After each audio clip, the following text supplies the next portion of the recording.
What's up, everybody? Good afternoon, and we are gearing up to get started on the free agency frenzy for the NFL. But before we get there, I want to have a talk about a Seahawks player who is not about to become a free agent, a player who is, by all accounts, still going to be a Seahawk tomorrow, the next day, and the day after, and the day after that.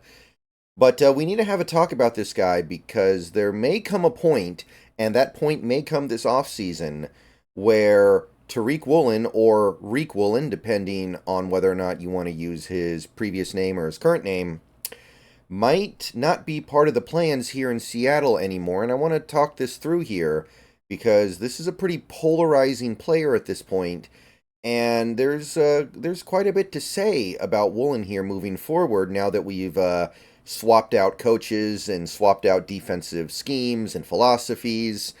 So let's try to put this one together. Now, Woolen is a player who has played far beyond his contract so far in the league, even last year. And I know some people were very hard on Woolen last year, and I can understand why when you take a look at some of the elements of football that he struggled in.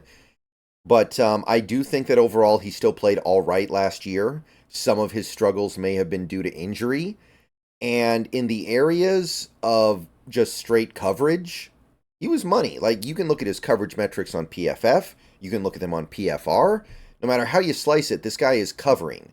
And he's doing it still playing in a system that I don't think brings out the best in him. Woolen should probably be playing a lot of man coverage, and he's been playing in a defense that uses a lot of zone.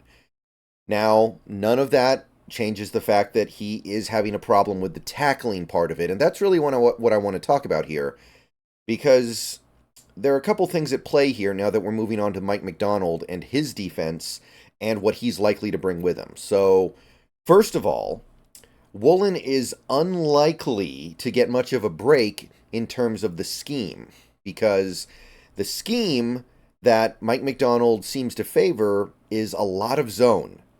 There's not a lot that Pete Carroll's defense and Mike Macdonald's defense has in common, but one of the things that is in common is they both use a lot of zone from their cornerbacks.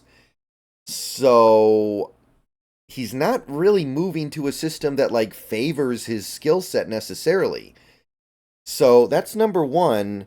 Number two, Mike Macdonald probably cares more about his cornerbacks tackling than even Carroll did. And I'm not saying Carroll didn't care. I'm sure he did. I'm sure he was very frustrated by Woolen's inability to tackle at times. Mike Macdonald will probably be that way even more so. His defense relies on defensive backs in general being able to bring ball carriers down.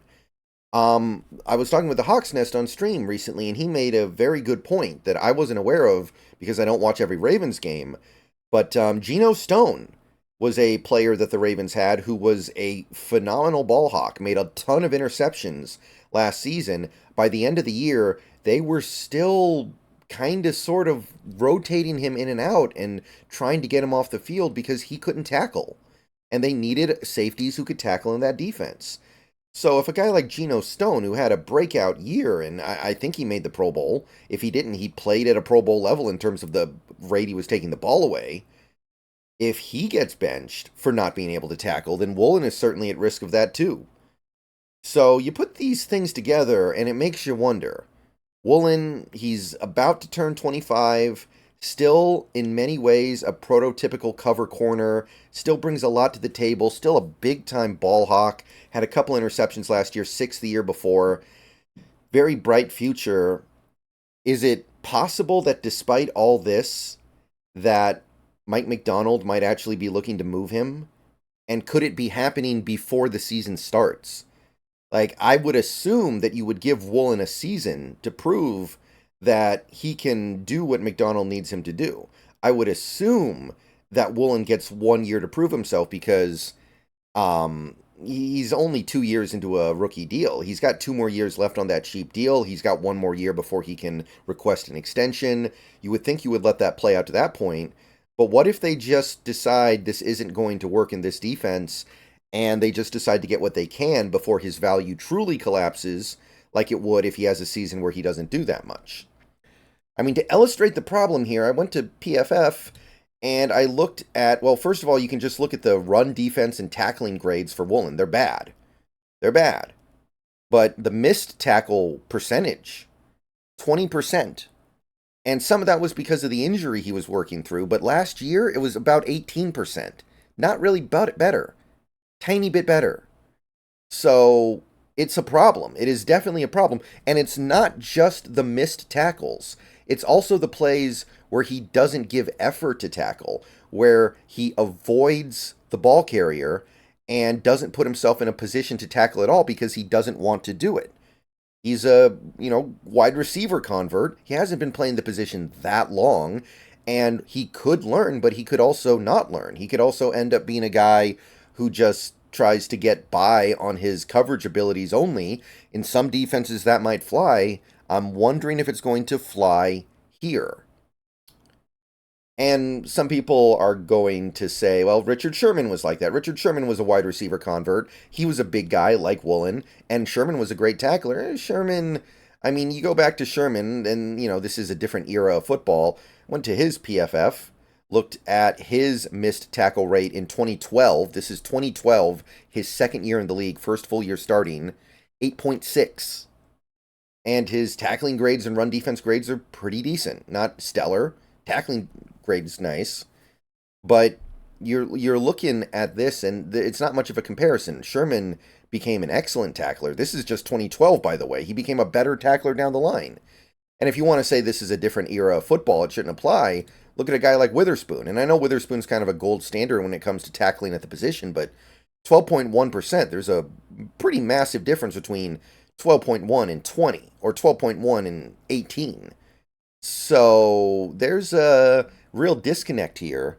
And the thing that kind of holds me up, the thing that kind of makes me think this is not overly likely, is the fact that there probably won't be trade value here.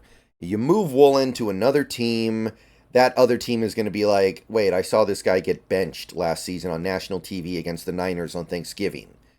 I saw this guy have a pretty miserable season tackling. Look, he had some games, 3 missed tackles, 2 missed tackles against the Steelers, 50% missed tackle rate. 2 games here with a 40% missed tackle rate. I'm not going to give up a primo pick for him. And this draft isn't super deep. So if you do get like a 3rd round pick for him, it's something. I'm not saying it's worthless. There's going to be something there, but it's not great like it could be in a different class. So I suspect that we're going to give him a year to prove that he can improve in these areas.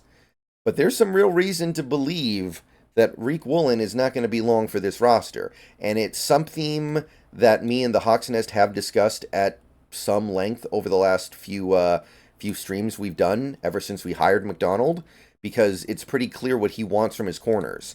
And it's not necessarily what Woolen is bringing to the table. And let's keep in mind, this team is not desperate for corner play. We have Mike Jackson, who we can keep apparently on a restricted tender that's like $2.8 million. We can easily do that. You've got Kobe Bryant. You've got Trey Brown. Those guys are not bad. And you also have, of course, Witherspoon. I'm not even going to count him because he's different, on a different level.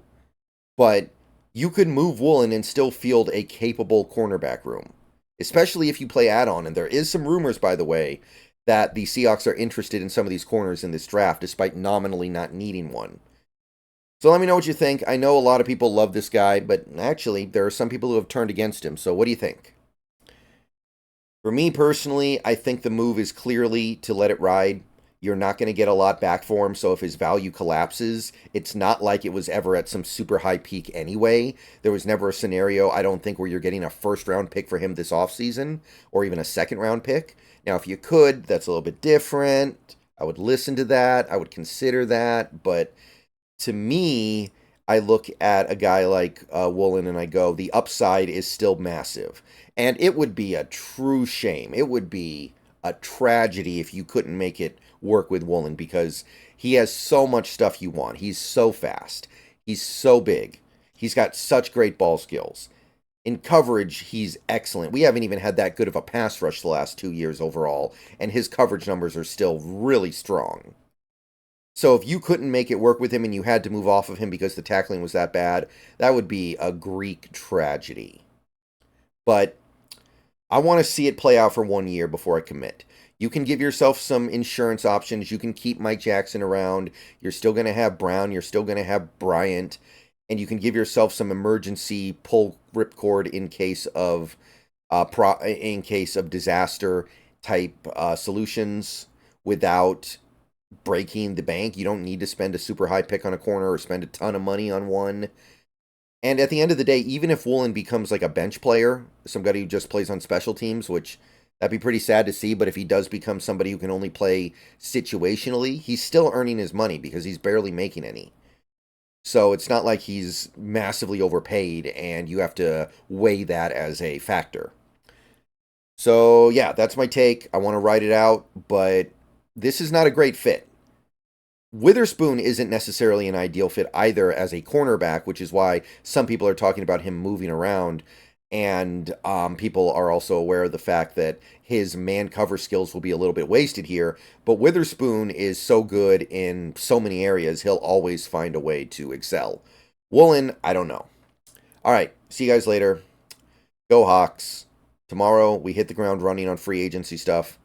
See you guys then. Maybe another video later today. If not, I'll see you on Twitch. And go Hawks.